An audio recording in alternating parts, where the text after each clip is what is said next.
ឃើញមុខអូនពេលចេញពីបង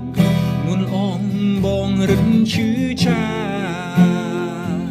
បេងដួងចង់ប្រាប់ថាខ្ញុំទៅធ្វើមិនបានទេបើបើនៅបើសិនគ្មានអូបងពិតជាសូនរួមមិនបានមាត់ថាចប់តែចិត្តមិនឈប់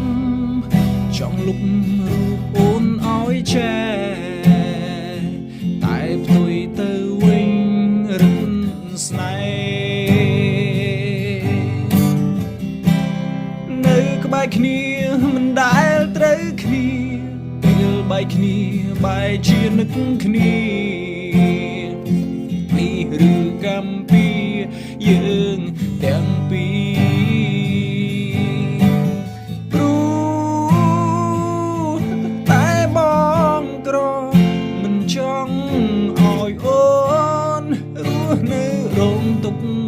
ឡើយបងគូទៅហើយចាក់ចេញ